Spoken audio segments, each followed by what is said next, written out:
Bismillahirrahmanirrahim. Bimardhatillah subhanahu wa ta'ala wa hidayatihi wa inayatihi wa taufiqihi, summa ila hadratin nabiyil mustafa Muhammadir Rasulillah sallallahu alaihi wasallam wa ala alihi wa ashabihi wa azwajihi wa ahli baitihi ajma'in, summa ila jami'i masyayikhina wa asatidina wa mursyidina, summa liwalidayna, khususan limu'allifi hadzal kitab. Al-Fatihah. A'udzu billahi minasyaitonir rajim. Bismillahirrahmanirrahim. Alhamdulillahirabbil alamin. Ar-Rahmanir-Rahim. Maliki yaumiddin. Iyyaka na'budu wa iyyaka nasta'in. Ihdinas siratal mustaqim. Shiratal ladzina an'amta 'alaihim ghairil maghdubi 'alaihim waladdallin. Amin.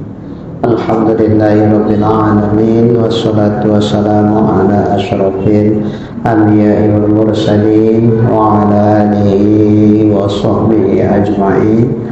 Rabbi shrah li sadri wa yassir li amri wahlul 'uqdatam min lisani yafqahu qawli. Qala al-mu'allif rahimahullahu ta'ala wa adama naf'ana bi'ulumihi fid dharain amin. Summa qala Allahumma hidayatan ya rabbal alamin lis-shawab ya rabbal alamin. Yang mana ini? Yang bawah ya? Sepertinya. Jadi yang lalu tolak itu ada dua, ada tolak lafaznya sore, itu nggak butuh niat, begitu diucapkan diniatkan mau tolak ataupun tidak, main-main atau serius, gurauan atau ya betul-betul, nah itu tolaknya jatuh, karena lafaznya sore, jelas gitu, nggak bisa ditafsir lain, seperti kuceraikan kau gitu. Yang kedua, lafaznya kinayah. Kinayah itu setiap lafaz yang memberi pengetahuan yang bisa dipahami, bercerai akan sebagai memberi ketahui yang hampir. Maksudnya bisa dipahami cerai, bisa juga dipahami yang bukan cerai. Apa contohnya? Seperti berkata suami, kata suami, bersunyi olehmu. Maksudnya apa? Udahlah, sendirilah kau kesepian. Apa maksudnya sendirilah kau kesepian? Bisa maksudnya tinggallah kau di sini sendirian, tak terasa kau kesepian. Bisa juga cerai kau, jadi sendiri kau lagi tak berkawan, kau tak punya suami. Bisa juga begitu. Nah, jadi yang mana ini sebetulnya? Itu tergantung niat daripada yang mengucapkan. Saat dia mengucapkan, kalau niatnya itu untuk mencerai, jatuh talak. Kalau niatnya maksudnya untuk membiarkan istrinya sendirian sehingga kesepian, itu berarti nggak jatuh talak. Ini tergantung niat. Atau berbekal olehmu, maksudnya misalnya kalau kita ini kan kurang nyambung kalau ke bahasa kita. Berbekallah kau, kalau bahasa kita nggak nyambung. Kira-kira gini, udah sejak hari ini kau kerja untuk biaya hidup kau sendiri, usah minta-minta aku lagi. Maksudnya apa itu? Kalau maksudnya sejak hari itu cerai kau, sehingga nggak ada kewajiban aku lagi untuk menafkahi kau, begitu kita bercerai. Kalau itu maksudnya jatuh. Tapi kalau maksudnya nggak begitu, mungkin ngelawan aja, nusus kau, nggak wajib aku lagi setelah kau. Kalau itu maksudnya, berarti kan bukan cerai. Ini apa ini sebetulnya? Cakap dia itu maksudnya apa? Yaitu niat dia lah. Kalau niat dia menjatuhkan talak, jatuh. Kalau niat dia bukan menjatuhkan talak, berarti nggak jatuh. Atau keluar olehmu. Udah, jangan kau tinggal di rumah lagi. Pergi kau dari sini. Itu maksudnya apa? Ngusir, nggak jatuh. Cerai maksudnya, ya jatuh. Atau musafir olehmu, sama lah itu musafir, pergi sama lah itu. Atau tiada hajat bagiku pada engkau, aku nggak butuh kau lagi. Nggak butuh ini maksudnya apa ini? Nggak butuh dalam artian nggak ada kau pun aku udah bisa masak sendiri, nyuci pakaian sendiri, udah biasanya aku usaha kamu cucikan pakaian udah apa-apa. Kalau itunya maksudnya nggak jatuh. Tapi kalau maksudnya aku tak punya hajat lagi bagimu, dalam artian udah aku ceraikan kau, kalau gitu jatuh talak. Jadi tergantung niat lah, apa niat dia waktu membilangkan itu. Karena itu bahasa kinayah, butuh niat baru jatuh. Sedikit Adinda, bahasa kinayah ini kan perlu penafsiran. Apakah kelintasan hati itu dikatakan niat, apa mesti disebutkan macam mana kita berniat seperti biasa gitu? Lintasan yang dimaksud begitu terdetak, maksudku putri kalau ini, cuman bahasanya begitu, dia jatuh itu. Masuk dia itu bahasa kinayah. Iya. Bahasa kinayah itu ucapannya. Iya. Yang di dalam hati apa detaknya, maksud tujuannya mengucapkan itu menentukan dia. Jatuh itu. Iya. Karena ada orang kadang-kadang nggak tega dia membilangkan kucerikan kau, kayaknya sakit kali nanti hati dia. Terus dia bilang gini, udahlah, kalau nggak gini aja lah, pisah aja lah kita ya. Apa maksud pisah itu? Ya cerai itu, cuman nggak tega dia membilangkan kita cerai aja ya gitu. Jadi ketika dia membilangkan udahlah pisah aja lah kita, memang di antara kita nggak ada kecocokan. Dari awal kita nikah pun nasi beribut aja, capek aku gaduh aja sama kau. Jadi gini aja lah ya, pisah aja lah kita. Apa maksud pisah itu? Nah, ketika dia mengucapkan kata-kata itu, niat dia apa waktu itu? Kalau niatnya sebagai ungkapan pernyataan cerai, ya. Ya kalau pisah maksudnya pisah rumah saja, nanti kalau udah bisa cocok-cocokan nanti balik lagi gitu. Kalau itu maksudnya ya nggak jatuh. Tinggal dialah yang menjadi ukuran kapan itu niat tuh, ketika mengucapkan. Kalau waktu mengucapkan nggak ada maksud cerai, belakangan karena udah sampai sebulan memang pisah terus, udahlah cerai aja itu dah. Enggak, niat cerai belakangan itu tidak menjadikan jatuh talak dari ucapan pisah yang dulu. Yang jadi ukuran niat itu jatuh saat ucapan itu berlangsung. Kan kadang-kadang gitu, waktu mengucapkan nggak ada maksud mau cerai, nggak ada. Ya udah pisah gitu aja. Tapi udah sebulan dia kayaknya bisa lah aku usah pun lagi balik sama dia, bisa lah aku rasa nyuci, ku rasa udah bisa aku tes nyuci bisa aku, masak pun depan dia aku sekarang. Udahlah, nggak usah lagi balik pun nggak apa-apa, nggak usah pun sama dia lagi, tak apa-apa lah. Udahlah yang lalu tuh udah kira cerai aja lah, nggak bisa. Karena yang jadi ukuran niat itu saat diucapkan, bukan sekarang. Berarti yang ucapan dulu udah sah jadi cerai? Belum. Walaupun sekarang sudah diniatkan itu untuk cerai. Jadi kapan cerainya? Ya kalau nanti dibilangnya, udah lagi ini aja lah, setelah sebulan kita pisah nih, kurasa udah bisa lah aku dek tak lagi bersama dengan engkau, jadi kita cerai aja lah ya. Itulah baru jatuh. Yang dulu itu belum. Walaupun yang dulu sekarang diniatkan belum jatuh. Karena tidak bersamaan antara ucapan dengan niat. Jadi kalau memang betul-betul dia maksudnya menceraikan, ya dibilang aja balik, diulangi balik, kita cerai aja. Itulah yang baru jatuh. Baik. Atau kalau sebulan dia tak pulang, jatuh talaknya itu jatuh. Oh, itu taklik. Taklik. Nah, tergantung. Kalau memang betul tak pulang dia sebulan itu jatuh. Kalau ternyata sebelum sebulan dia pulang, tak jatuh. Nah. Dan taklik itu nggak bisa cup.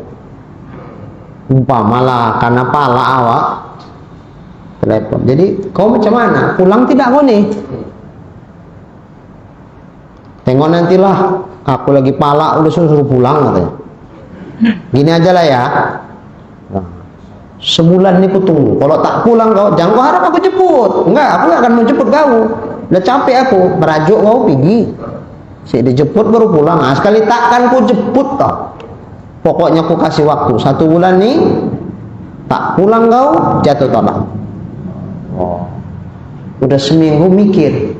Mak kalau betul-betul tak pulang kacau juga. Karena seminggu ini nyuci sendiri, masak sendiri, berat juga rupanya ya. Baru mikir, mak gawat juga ini. Bisa aja sih jatuh talak, kawin lagi, tapi kan mengeluarkan modal lagi. Gini hari kalau mau nikah paling enggak berapa tamrin?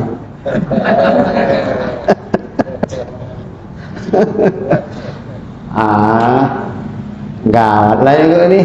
Terakhir ditelepon balik, Dek, yang aku bilang itu cuk, tarik balik. Nggak bisa.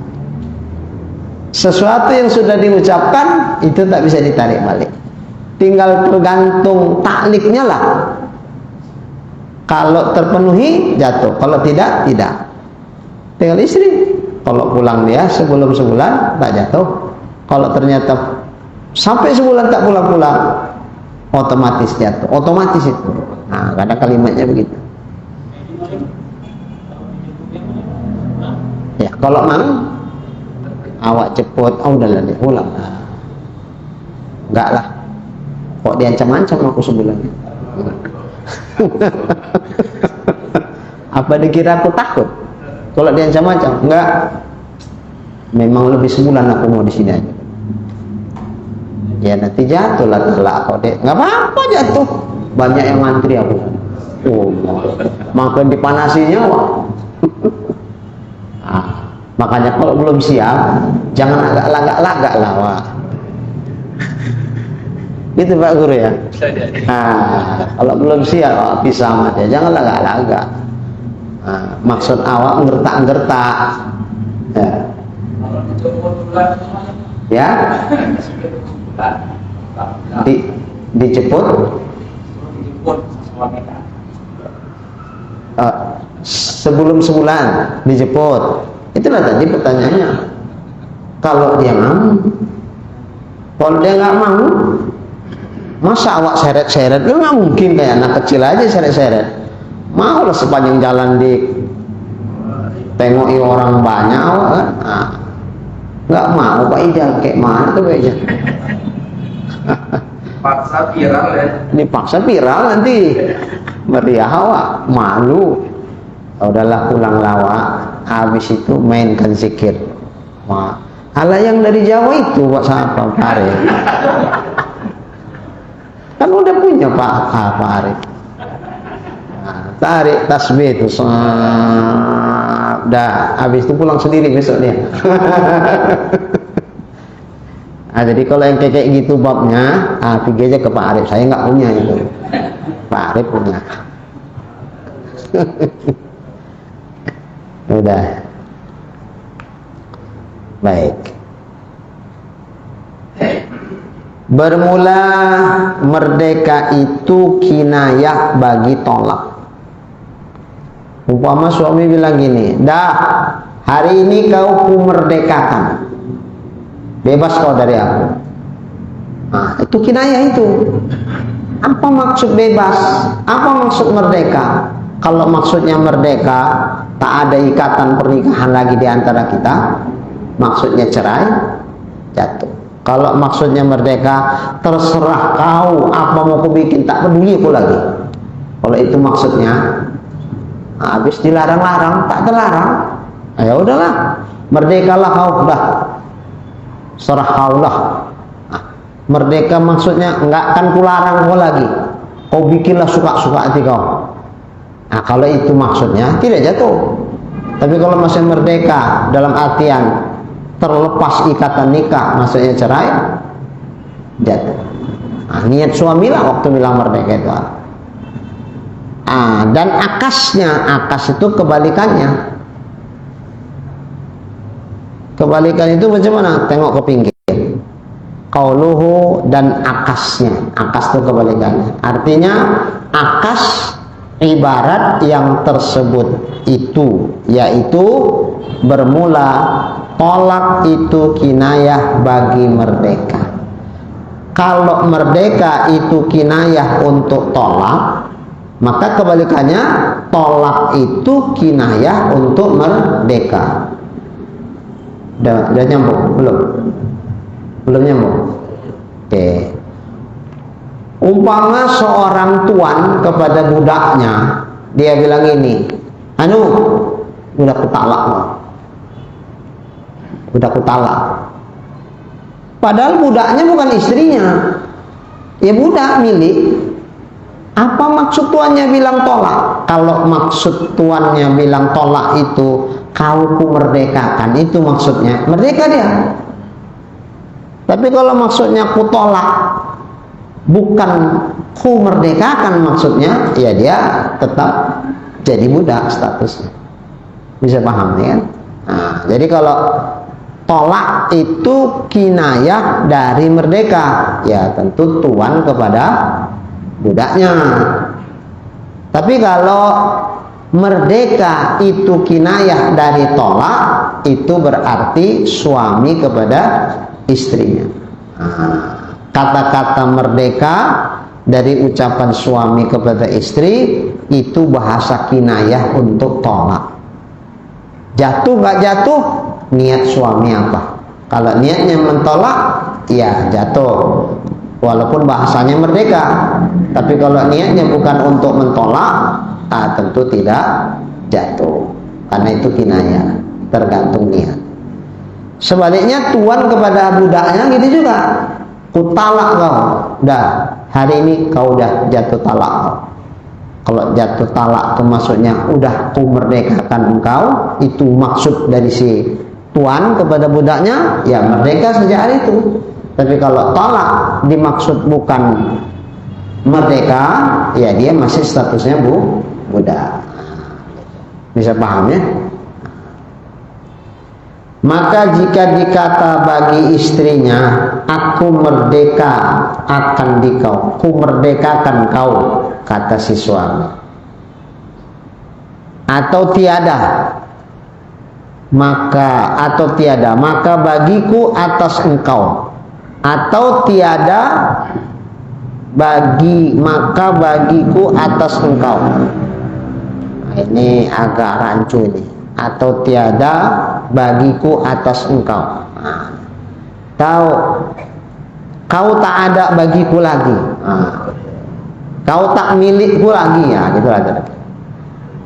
Dan diniatkan itu sebagai tolak oleh si suaminya, maka jatuhlah talaknya. Atau dikata bagi sahaya, berarti yang bilang siapa ini? Tuannya. Aku tolak akan dikau, dan diniatkan untuk merdeka si budak tadi, maka jadi merdekalah si budak itu.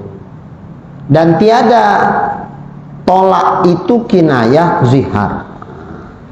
Tapi kalau tolak itu nggak bisa dijadikan kinayah untuk zihar.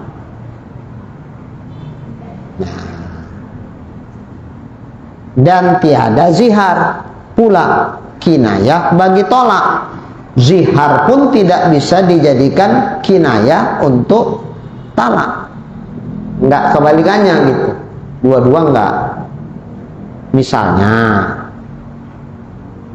suaminya bilang, "Kuceraikan kau." Dalam hatinya maksudnya, kau udah sama omakku. Niatnya begitu, "Kuceraikan kau." Maksud apa itu cerai itu? Aku nggak maksudku mentalak, cuman maksudku untuk menyamakan kau sama omakku. Jadi kata-kata tolak itu dijadikan bahasa kinayah untuk menyamakan istri dengan emaknya si suami. Itu bisa nggak? Nggak bisa. Jadi kalau suami bilang, "Kuceraikan kau," dalam hatinya niat, maksudku kau udah sama kayak omakku.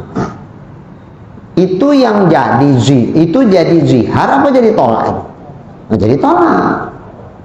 Walaupun niatnya zihar. Sebaliknya pun gitu. Seorang suami bilang, "Dek, badan kau nih dek, ku tengok udah sama kayak badan omakku." Niat dia menceraikan istrinya, ngomong kayak begitu. Jatuh talak apa jatuh zihar? Jatuh zihar. Walaupun niatnya sebetulnya mau mentalak, tapi dengan kata-kata zihar, talaknya nggak jatuh. Yang jatuh apanya? Zihar. Jadi kalau jatuh zihar macam mana? Ya haram lah dia mencampuri istrinya, sebagaimana dia haram mencampuri omaknya. Karena udah disamakan istrinya dengan omaknya. Cuman talak nggak ada hitungan jatuh. Selama zihar itu berlangsung, maka haram dia berhubungan sama istrinya. Supaya halal dia berhubungan sama istrinya, bayar dulu kifarat ziharnya. Apa itu? Memerdekakan budak. Kalau bisa wajib dulu, karena dia tertib. Oh, budak tak ada, cemana pula lagi mau dicari budak? Oh, berarti nggak mampu ya. Kalau nggak mampu, puasa 2 bulan berturut-turut, batal 1 hari, ulangi balik dari awal. Udah dicoba 3 kali sih batal-batal, kayaknya nggak mampu lah. Dah nggak mampu, pindah ke yang 3. Memberi makan kepada fakir miskin 60 orang. Memberi makan di situ bukan ngasih nasi bungkus, tapi memberi 1 mud makanan pokok di wilayah itu untuk 1 orang.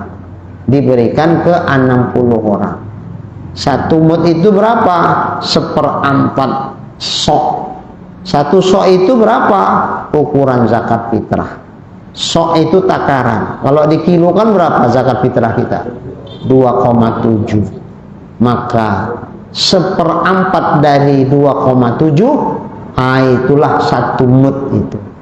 Sekitar 6, sekian ya. Genap kala 7 on per 1 orang. Berapa orang dikasih? 60. 60 itu memang bilangannya nggak boleh kurang. Umpama jumlah mudnya cocok 60 mud, 7 on kali 60 berarti 42 kilo ya. Dikasih ke 4 orang, ya belum sah, karena jumlah mudnya harus pas. Lebih boleh, kurang nggak boleh. Jumlah orangnya pun harus pas 60, nggak boleh kurang. Jadi kalau 42 kilo 1 mud, 7 on, mana terasa 7 on 1 orang. Udahlah, nggak usah 60 lah, 10 orang aja lah, Pak, mantap. 4 kilo 2 on ya. 1 orang 42 on, kan mantap nerimanya. Udahlah, segitu aja lah, tak usah lah 60 orang. Belum, itu baru dibayar 10, wajib 50 lagi. Wajib 50 lagi. Jadi bukan cuman jumlah mudnya aja yang betul, sementara jumlah orangnya belum, nggak bisa, mesti. Nah kalau dia merasa sikit kali 7 on 1 orang, iya, ditambah aja 2 kilo satu orang kali 60, gitu nggak apa-apa kalau memang mau mantapnya kan. Nah setelah dibayar baru halal dia campuri istri. Sebelum dibayar fidyah nih apa kifarat nih belum boleh dia, haram bercampur. Nah na'udzubillah ngajinya baru sekarang. Ziharnya seingat dia adalah sekitar 10 tahun yang lalu Ustaz katanya. Betul yakin bapak begitu diucapkan? Yakin Ustaz. Ingat kali aku pernah aku bilang gitu sama istriku. Kira-kira berapa? Persisnya aku nggak tahu lah Ustaz. Tapi kalau 10 tahun yang lalu kira-kira begitu loh Ustaz. Masya Allah 10 tahun berapa kali udah campur itu? Nggak tahu lah. Berarti selama campur 10 tahun tuh berdosa haram saja. Tapi tidak zina. Ini bukan cerita zina, karena itu sah istrinya, bukan zina itu. Sama kayak mencampuri istri setelah selesai haid tapi belum mandi wajib. Apa hukumnya? Haram. Istri pun jangan. Misalnya nanti mandi awak campur, habis campur mandi lagi, bolak-balik mandi. Udahlah sekarang aja lah bang, ya. Sekarang aja lah. Jadi nggak payah lagi lo repot mandi-mandi nih. Memang udah bersih pun aku katanya. Nggak boleh, karena istri malas mandi 2 kali. Terakhir nggak mandi dulu. Campur, habis itu baru mandi. Haram. Suami berdosa, istri pun berdosa. Karena belum ngaji, seringkali lah aku kayak gitu Ustaz. Ya Allah, banyak Pak, banyak Ustaz. Lupa pun aku saking banyaknya. Astaga, ku pikir nggak apa-apa Ustaz. Yang haram itu waktu keluar darah. Kalau udah bersih, ku pikir nggak apa-apa. Bersih dari darah belum suci. Halal itu dicampuri kalau suci, bukan bersih. Allah. Nah pertanyaannya, itu haram atau berzina itu? Haram, tapi tak bilang zina. Jadi jangan, hati-hati kita jangan salah sebut. Berzina adalah kau sama istri kau kalau kayak gitu kau. Masa belum suci dia udah kecampuri? Berzina itu. Beda. Lah kalau hamil dia, kita bilang anak zina itu. Wah, kalau enggak nikah sudah, talak belum, dari mana datang zinanya? Jadi itu enggak berzina, cuman perbuatannya haram. Begitulah kira-kira sebelum dibayar kifarat dicampuri, maka itu hukumnya haram. Tapi tidak dibilang zina. Umpama hamil dia, kemudian lahirlah anaknya. Itu apakah anak hasil perzinahan? Tidak, cuman perbuatan dia itu hukumnya haram. Itu saja. Seandainya dia sebelum bayar kifarat, ternyata dia yang paling miskin di antara 60 orang muslim. Udah bersalah yang paling miskin pula. Puasa tak sanggup, miskin pula ya. Ya udahlah, diangsur dulu lah. Ada berapa kasih, selama belum lunas jangan campur dulu. Nah gitulah, cuman lagi. Jadi kalau tak sanggup puasa dari terbit fajar sampai tenggelam matahari, minimal puasa dulu dari campur. Iya, tahanlah. Cuman lagi. Kalau dibikin haram, dosa. Diangsur-angsur. Ada yang bertanya, jadi Ustaz kalau nggak sanggup gimana? Diangsur boleh Pak Ustaz? Boleh. Karena kalau nggak diangsur takutnya nggak terbayar. 5 kilo dulu. 5 orang dulu. 7 on kali 5. Berapa itu? 3 kilo setengah? Nah, 3 setengah. Alhamdulillah. Minggu ini terbayar 5 orang. Minggu depan terbayar 5 orang. Minggu depannya lagi terbayar 5 orang. Sampai 60 orang selesai. Alhamdulillah. Udah boleh aku campur. Ngeri ya konsekuensinya. Iya.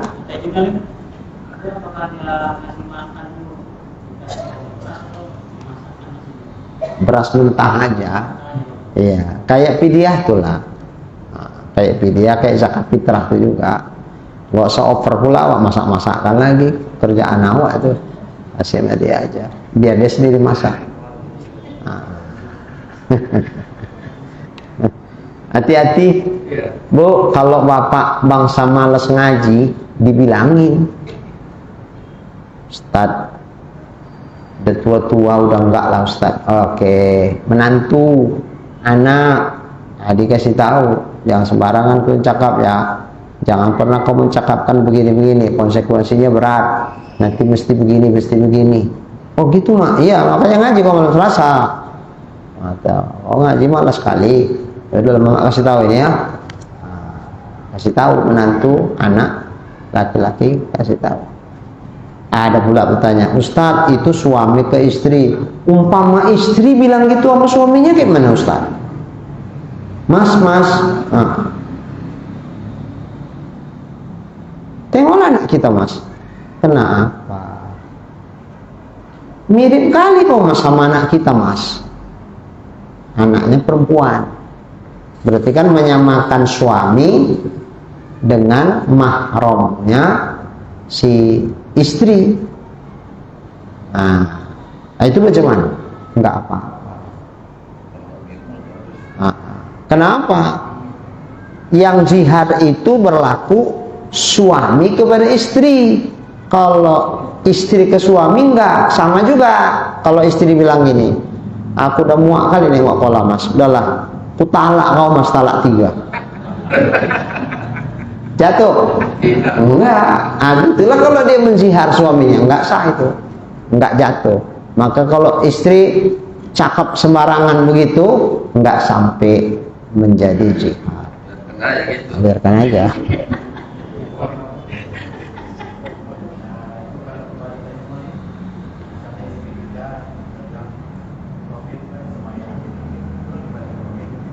Oh, enggak disamakan istri dengan mahramnya suami, bukan istri, enggak, mahramnya suami.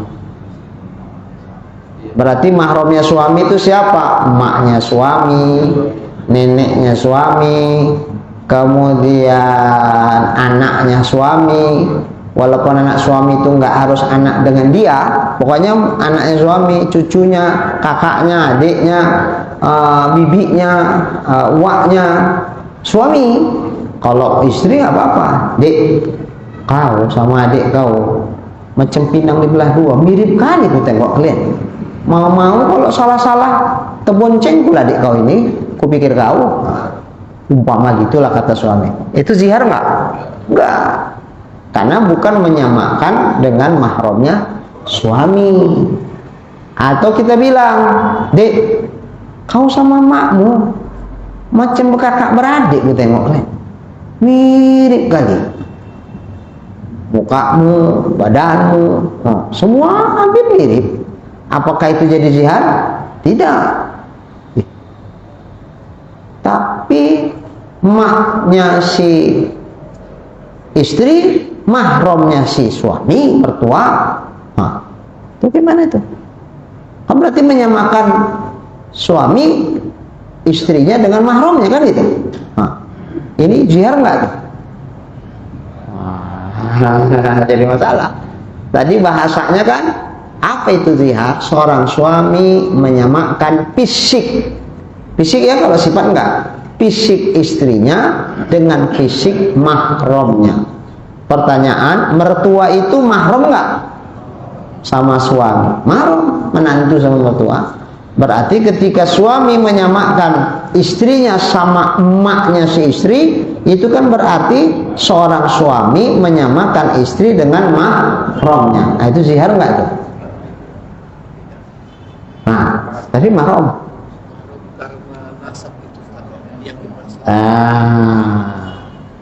Jawabnya mahram yang asli. bukan mahram aridi. Mahram ini ada dua, ada asli, ada mendatang. Ini mertua ini mahram asli apa mendatang? Mendatang, aridi, karena dinikahi anaknya, omaknya jadi mahram. Asalnya bukan mahram kita. Umpama seorang suami bilang begini, dek, kau kok mirip kali sama mak tiriku itu, istri ayahku. Mak tiri, bukan mak dia. Istri ayahnya yang kedua. Istri ayah tuh mahram apa tidak sama si suami? Mahram. Kira-kira itu zihar apa tidak? Tergantung. Duluan mana? Duluan nama-nama. Duluan mana macam mana? Menikah bapaknya sama istri kedua duluan baru dia lahir, atau dia udah lahir baru bapaknya menikah sama istri kedua? Paham ini? Boleh terbuka ya. Kebetulan begini ceritanya, sama istri pertama tidak juga punya anak, menikah udah 10 tahun. Terakhir kata istri yang pertama, bang, aku rasa memang nggak punya anak sama aku, bang. Kita udah periksa, abang punya bagus, punya aku yang agak payah untuk membuahi. Kata dokter gitu. Kita udah berobat kemana-mana, udah mengusahakan, kayaknya memang aku yang bermasalah. Udahlah bang, aku takut nanti sampai meninggal abang tak punya keturunan. Jadi kalau memang abang niat nak mau nikah lagi, ku ikhlaskan bang, ku tanda tangani lah bang.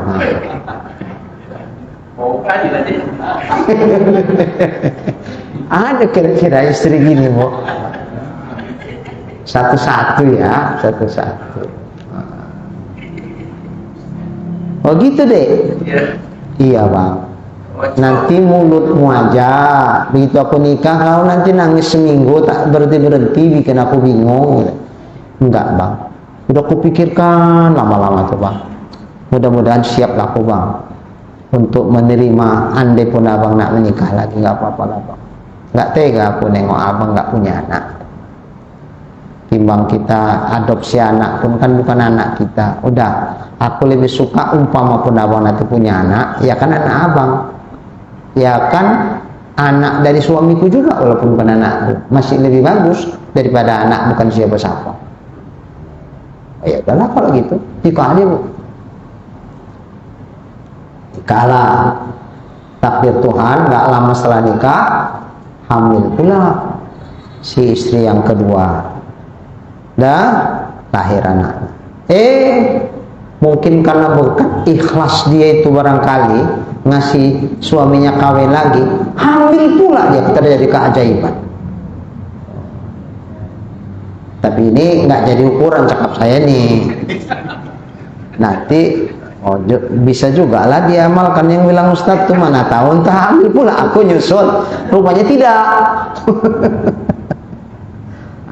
Umpama hamil dia, lahir anak dari istri yang pertama, berarti begitu dia lahir istri ayahnya yang kedua mahram nggak itu? Lahir dia laki-laki, itu mahramnya tidak itu? Istri ayahnya yang kedua itu mahram. Mahramnya asli apa mendatang?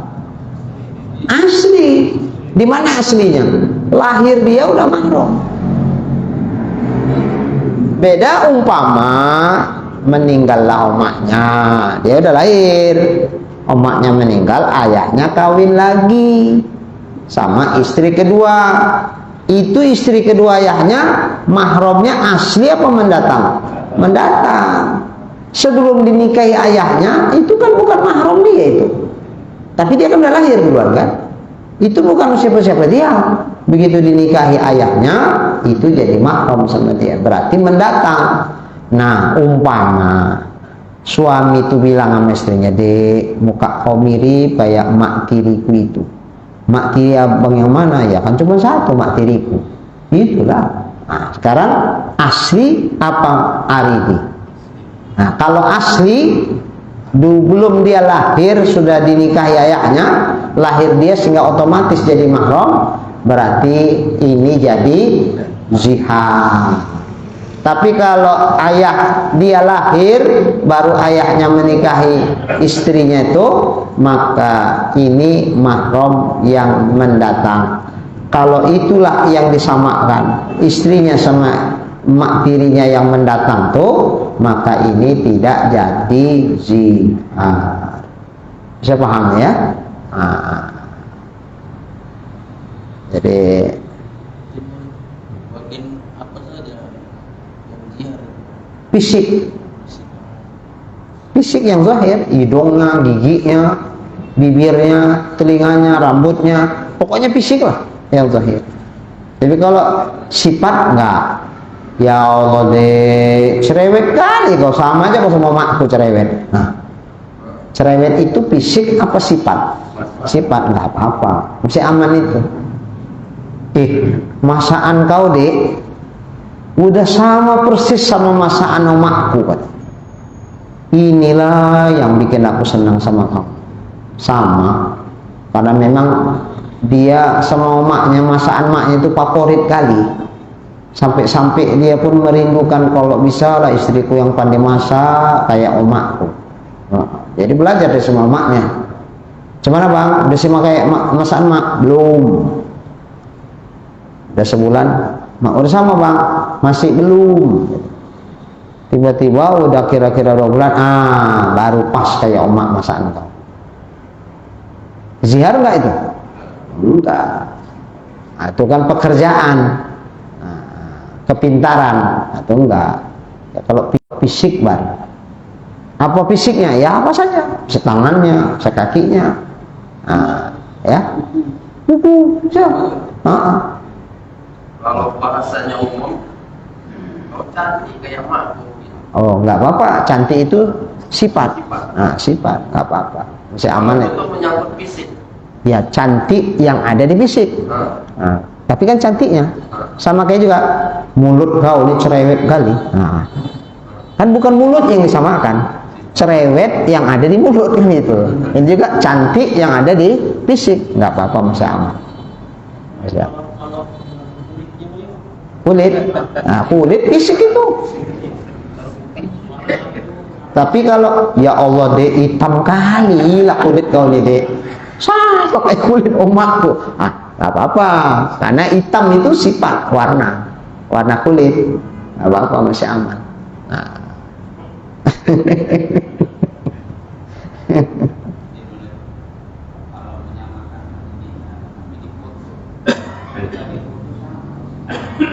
Nyamakan foto, nggak apa-apa. Fotomu ini dek sama foto makku waktu masih muda dulu sama. Yang disamakan apanya? Fotonya, nggak apa-apa. Masa Pak zihar sama foto? Nggak apa-apa. Tapi dek, dari foto ini dek, kau mirip sama makku dek. Itu kena. Dari foto ini dek, ku tengok kau dek, kan kau sama kayak emakku. Itu kena, itu zihar itu. Foto itu cuman media untuk terinspirasi dia menyamakan istrinya sama emaknya. Aduh, halus ya kajinya ya. Salah tergelincir. Betul. Maka nak dipahami baik-baik. Baiklah. Jadi kalimat tolak itu tak bisa jadi kinayah untuk zihar. Sebaliknya kalimat zihar pun tak bisa jadi kinayah untuk talak. Jadi dia mengucapkan kata-kata zihar tapi niatnya tolak. Jatuh talak apa jatuh zihar? Zihar. Kalimatnya kalimat zihar, tapi niat dia untuk menjatuhkan talak. Yang jadi ukuran kata-katanya apa niatnya? Kata-kata. Sebaliknya diucapkan kata-kata tolak, tapi niat dia zihar terhadap istrinya, itu yang jatuh zihar apa tolak? Nah, tolak. Jadi nggak bisa jadi kinayah itu.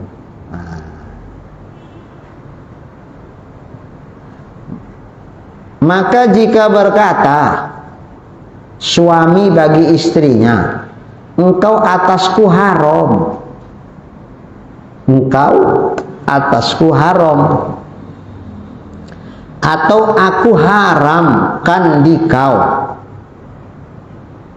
dan diniatkan itu tolak,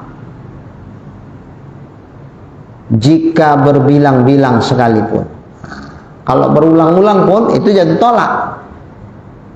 Padahal makna engkau atasku haram kan seolah-olah kau udah sama kayak omakku haram kau. Nah, kan itu. Berarti itu lafaznya semacam lafaz zihar. Tapi diniatkan oleh suami itu menjatuhkan talak. Pertanyaannya, itu jatuh talak apa zihar? Dan diniatkan tolak jika berbilang-bilang sekalipun, atau diniatkannya itu zihar, maka jatuh yang diniatnya atau diniatkan keduanya, yaitu talak dan zihar, maka dipilih salah suatu daripada keduanya. Jadi kalau diniatkan dia kata-kata engkau atasku haram, itu bisa talak, itu bisa juga zihar. Jatuh talak apa jatuh zihar itu? Tergantung niatnya. Kalau niatnya talak jadi talak, kalau niatnya zihar jadi zihar. Oh, niatnya dua-dua, macam mana pula? Maka kalau diniatkan keduanya, yaitu talak dan niat zihar juga, maka dia boleh pilih. Kalau dua-dua nggak jatuh, boleh pilih. Kalau dipilihnya itu adalah jadi zihar aja, zihar. Ya udahlah jadi talak, jadi talak.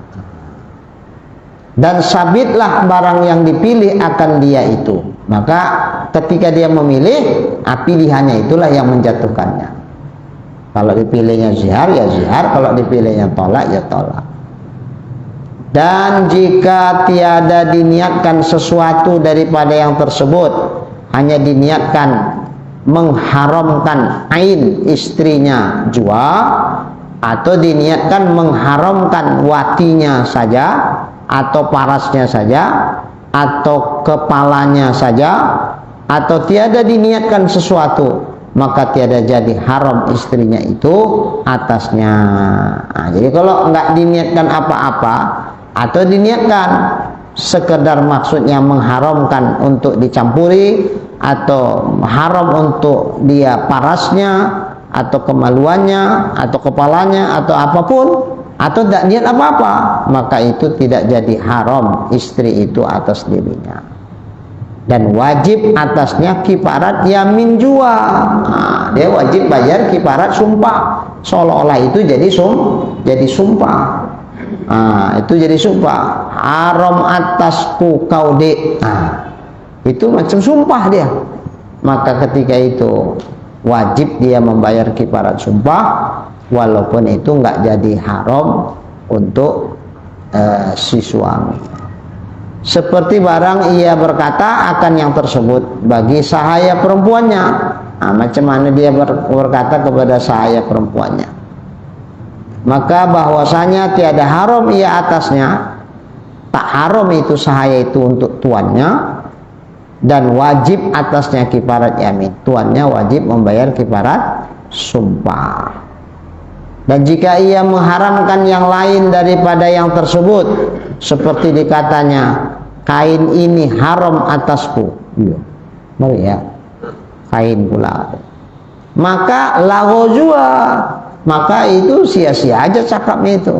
Ya kain kok diharamkan, ya nggak apa-apa, itu cakap sia-sia saja, nggak berlaku hukum.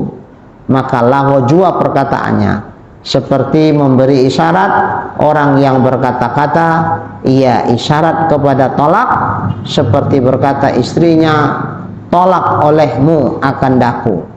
Dia berkata kepada istrinya, Dia bilang, "Dek, talak aku," katanya. Maka memberi isyarat ia dengan tangannya bahwa pergi olehmu, maka isyarat itulah rojwa. Nah, jadi kalau dia mengisyaratkan dengan tangannya, maka isyarat itu dikira kosong. Begini, bilang sama istrinya, "Apa?" Katanya, "Ini isyarat apa ini?" Ah, itu lago, karena nggak ada kata-katanya kan, nggak ada ucapannya. Walaupun niat dia, "Oh, udah aku cerai," tapi kan nggak ada ucapan kan, cuman isyarat doang. Maka isyarat itu lago, tidak memunculkan konsekuensi hukum.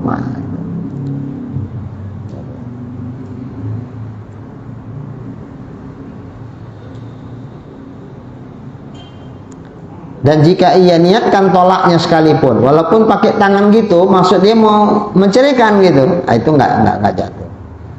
Dan sah isyarat orang bisu pada tolak. Tapi kalau dia bisu, lantas ngasih isyarat dia sebagai maksudnya mentolak, itu jatuh, karena memang nggak bisa mengucapkan.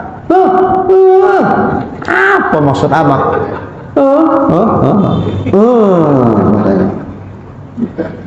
Apa maksudnya? Katanya. Oh, cerai maksudnya. Udah jatuh. Asal niat dia maksudnya cerai. Kenapa? Memang nggak bisa dia mengucapkannya.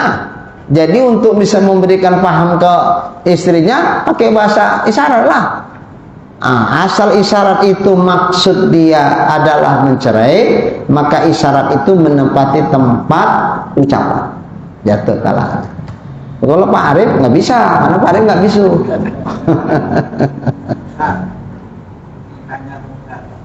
Ada kawan, istrinya tidak bisa, karena ekonomi istri lebih bagus. Ya.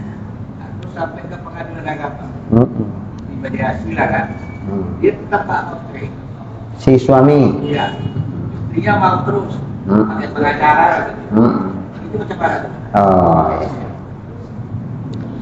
Istri boleh menggugat suami untuk bercerai, walaupun suami nggak mau bercerai, dengan catatan apabila suami sudah melanggar 1 dari 4 poin yang diucapkan suami dalam sighah ta'liq talak setelah nikah.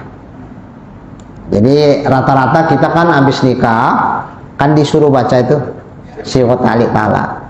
Poinnya nggak mesti semua terlanggar, 1 aja. Pertama, meninggalkan istri selama 2 tahun. Apakah ini dilakukan suami? Oh tidak. Tidak ngasih nafkah wajib 3 bulan. Apakah suaminya nggak ngasih nafkah wajib? Ngasih. Ya, dia kerja sama istri kan tentu bergaji. Nggak dikira istri itu kerja.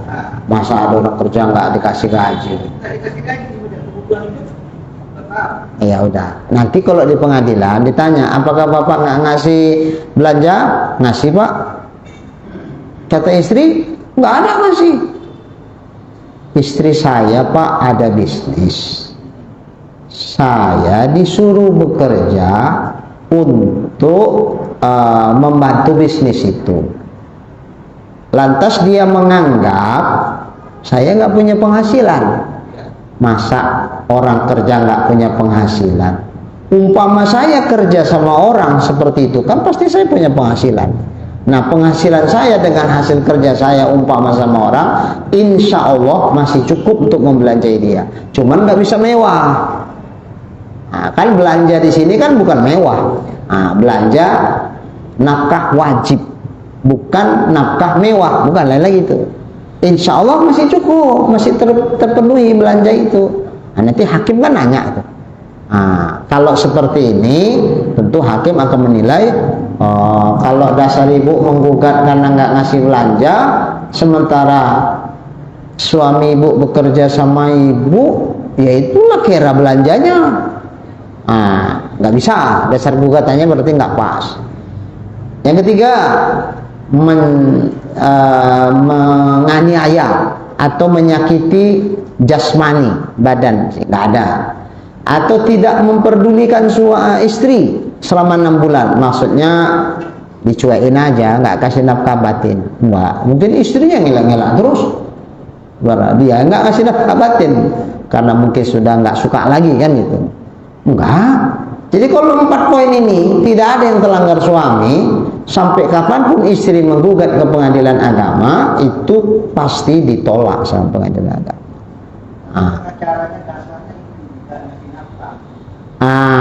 Tinggal nanti hakim menilainya seperti apa. Hakim menilainya apakah yang diajukan oleh pengacara bahwa dia tidak ngasih nafkah padahal dia bekerja sama istrinya itu sudah bisa dibenarkan, hakim nanti menilainya. Kalau udah kerja sama istri apalagi mau dikasih. Kalau memang kayak begitu, ya kasih dia kerja sama yang lain supaya dia punya penghasilan sehingga dia bisa memberikan nafkah gitu. Kira-kira seperti itu. Baik. Gimana tadi? Dan saya isyarat orang bisu pada talak dan yang lainnya. Seperti B, bukan cuma talak ya. Jual beli juga sama.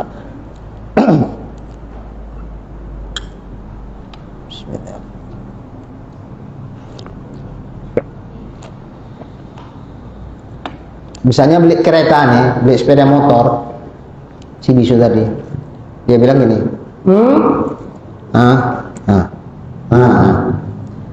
ini mobil ini untuk kereta ini, ku beli dengan harga ini ya. Ini bahasa isyarat ya. Nah kita paham, ya saya jual ini kereta dengan harga sekian, sah jual beli. Walaupun dia ucapannya tentu nggak pas karena dia bisu. Tapi dengan bahasa isyarat itu kita paham dan itu jadi sah akad jual beli. Apalagi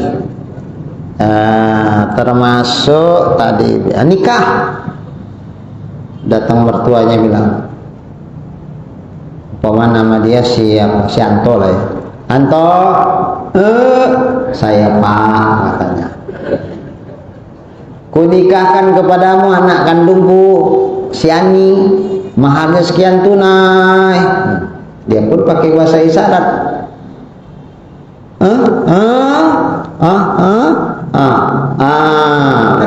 Ya jadi itu. Asal pahamlah kita isyarat ya itu udah jadi itu. Cuma ada saksi, udahlah itu sah kata. Tapi belum pernah Pak Guru nengok orang bisu nikah ya. Suami istri pernah lihat, cuman waktu nikahnya saya nggak tahu. Oh iya, ini waktu akadnya itu. Nah, kalau udah jadi suami istri jalan sama, ya kita tahu ada. Tapi kalau waktu akad nikahnya kita hadir di situ, belum pernah kayaknya ya. Jadi supaya jangan ketawa senyum-senyum lah di majelis akad tuh, bolehlah diwakilkan itu. Misalnya wakilnya sama Ustadz Anwar kan. Ustadz Anwar, ya.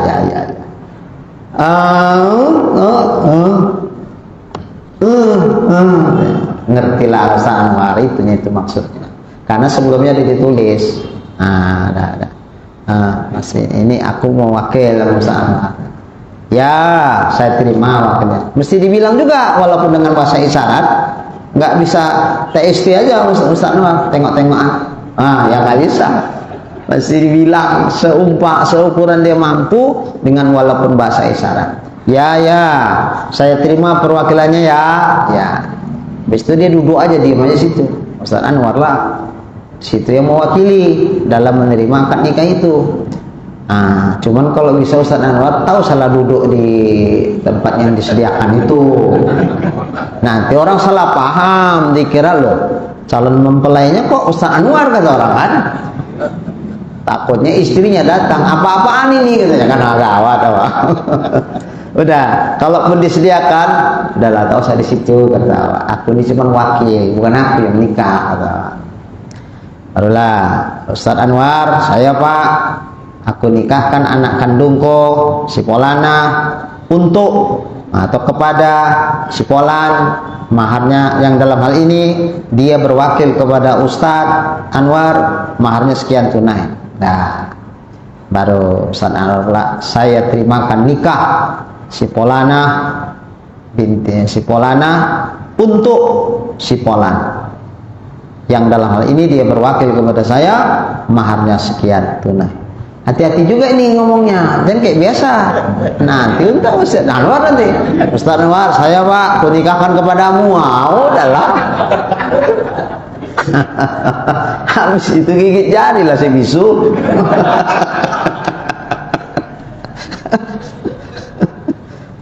Atau karena sama-sama tak paham, ya kan? Semua tak paham, dibawa si bisu lah si perempuan tuh berzina orang itu karena bukan istri dia, istri Ustaz Anwar. Iya, oke lah Ustaz Anwar, oke lah, karena ikhlas aja lah, alhamdulillah. Tapi berzina orang tuh. Jadi ya carilah yang sama-sama paham di sini, yang mesti ngerti. Agak dipelajari redaksi kalimatnya. Atau ada orang mewakil-wakil sama awak kan, boleh lah. Jadi kalau sama Ustaz Anwar insya Allah aman. Nah, Ustaz pula kan udah paham kan. Nah, Bu, mana tahu entah kapan-kapan mau nikah gitu-gitu, Ustaz Anwar aja, wakilnya maksudnya. Seorang perempuan mau menikah, ada anaknya, ada saudara-saudara lakinya juga. Dengan afdal menikahkan anaknya atau saudara?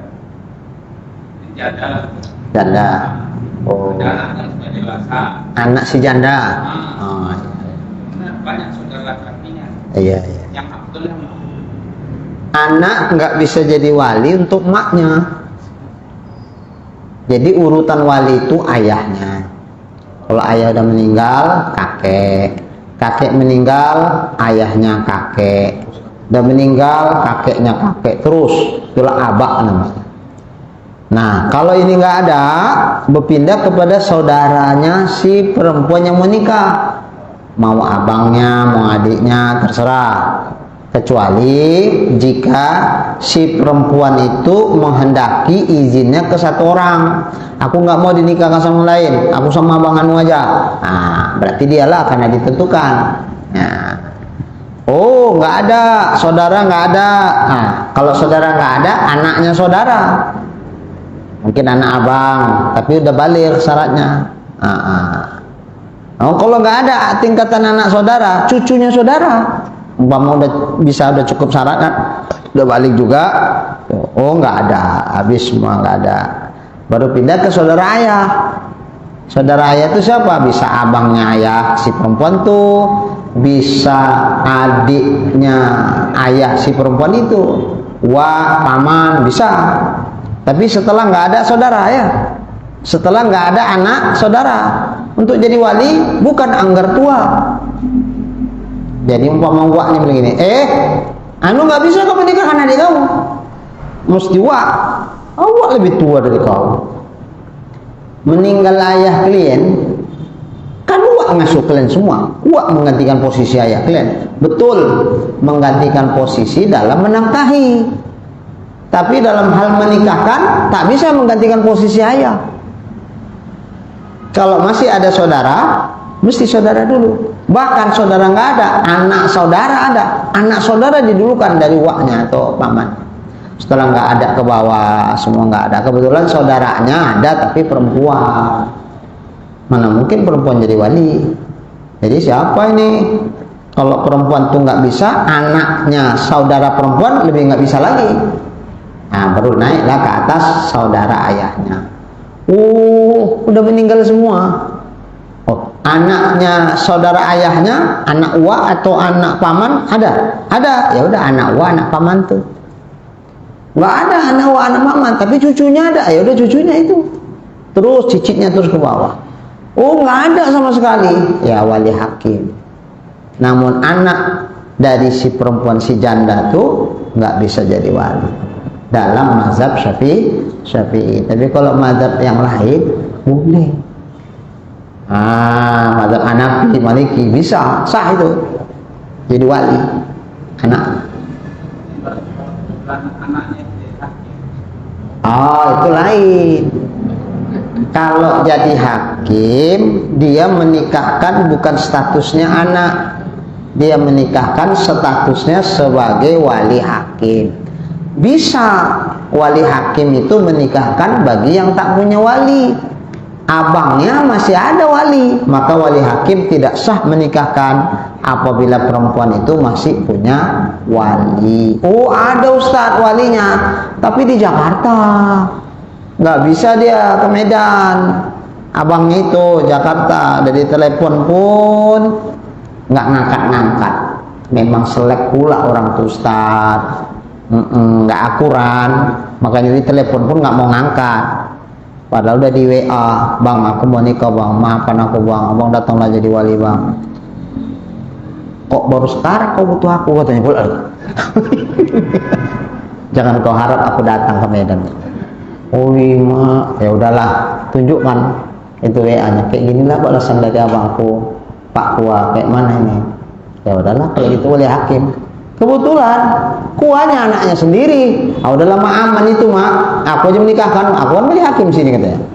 Usaha, wak datang kemari nggak apa-apa mak, aman itu, aku wali hakim sini. Ya udah, bisa. Tapi jalurnya bukan sebagai anak, jalur wali hakim. Bahkan bisa juga jalurnya sebagai anak daripada saudara ayahnya, anak sepupu. Macam mana itu? Ini laki-laki bersaudara, abang adik. Yang ini punya anak laki-laki, yang ini punya anak perempuan. Dinikahkanlah sama orang nih, udahlah bang, anak kita nikahkanlah bang. Ku tengok akur pula orang tuh. Dari kecil sama sampai kuliah sama, aku tengok suka orang tuh bang. Ya udahlah gitu pun jadi. Ditanya, oh enggak yang lain kak? Mau kali lah ya. Malah kami mau bilangnya takut-takut nggak dikasih. Oh ditawari pula, ya mau lah katanya. Ya nikah orang nih. Tak belum nikah. Punya anak laki-laki. Dah. Habis itu meninggal, ayah si perempuan ini meninggal. Atuknya pun udah meninggal. Dah. Habis itu meninggal pula lagi.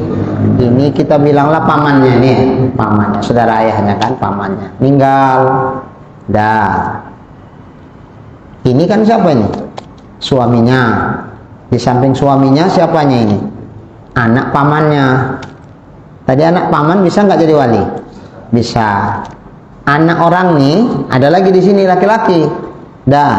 Umpama ini meninggal, dah, ini anak suaminya ini kan cucu pamannya, kan itu, cucu paman bisa nggak jadi wali? Bisa. Takdir Tuhan meninggal, ini mau nikah lagi, tak ada wali lain, anak dia lah walinya, boleh jadi wali, tapi bukan status sebagai anak, sebagai cucu dari paman, cucu dari saudara ayahnya, gitu. Ya, kan itu saudara ayah, nggak ada anaknya, nggak ada cucunya, ya udah ini cucu saudara ayahnya, boleh. Kebetulan cucu saudara ayahnya itu anak dia sendiri, nggak masalah, karena bukan statusnya sebagai anak, tapi sebagai cucu dari saudara ayah.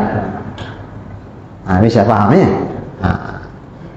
Wah, kemana-mana nih larinya kajinya. Nah, seginilah dulu. Panjang kali nih, belum nggak dapat stasiunnya. Nanti kita ulang dan yang lainnya seperti baik dan nikah. Ada situ aja lah. Belum ditutup tentang wali tadi, sedikit aja. Ada saudara dia laki-laki balik tapi baru-baru tamat SMP. Sementara ada saudara ayahnya. Mana kira-kira? Apakah boleh? Ya. Yang penting dia sudah balik dan sah jadi wali. Syarat-syarat wali itu udah ada sama dia. Balik. Ada balik. Enggak pasik misalnya kan. ada saudara ayahnya, nggak boleh saudara ayahnya. Kau masih baru ingusan kau, udah enggak aja lah, nanti salah-salah kau katanya. Nggak bisa. Seandainya dinikahkan saudara ayahnya, dinafikannya saudara perut yang laki-laki yang masih Nggak sah nikah, Nggak sah itu ya? nggak sah nikah. Kalau khawatir karena masih baru SMP itu takut nanti salah-salah grogi, bisa waknya bilang gini, kira-kira kau kan udah balik nih, kau mesti jadi wali kakakmu, berani kau? Wah, waknya dada aja, mana mungkin grogi lah wak. Nanti wak ajari tulis, enggak wak, takut aku wak, takut enggak berani. Ya udahlah, kalau kau tak berani kau wakil aja sama wak. Cuman mewakilkannya wak, udah gampang. Kau bilang gini, wak, yo kuwakilkan sama wak untuk menikahkan kakak kandungku si Polana binti Polan, ku terima perwakilannya. Dah, habis itu waknya lah mengakadkan nikah, tapi bukan statusnya sebagai wak, sebagai wakil dari saudaranya. Boleh. Kalau wakil ke tuan kadi boleh, masa wakil ke waknya tidak boleh? Boleh bedanya tuan kadi sama waknya? Sama aja. Tuan kadi cuma ditunjuk sebagai pencatat nikah, kan itu aja masalah. Oke, saya kira cukup. Nanti kelamaan di sana. Bismillahirrahmanirrahim. Alhamdulillahirabbil alamin. Wassalatu wassalamu ala asyrafil anbiya'i wal mursalin wa ala alihi wa sahbihi ajma'in. Allahumma rzuqna imanan kamila wa yaqinan shadiqan wa qalban khashi'an wa ilman nafi'an wa amalan maqbula wa taubatan nasuha wa husnal khatimah. Allahumma rzuqna rizqan wasi'an halalan tayyiban mubarakan jamila wa ilal khairi qarribna wa 'anil syarri ab'idna waqdi hawaijana fid dini wad dunya wal akhirah innaka 'ala kulli syai'in qadir. Sallallahu ala sayyidina Muhammad wa ala alihi wa sahbihi ajma'in walhamdulillahi rabbil alamin. Taqabbalallahu minkum.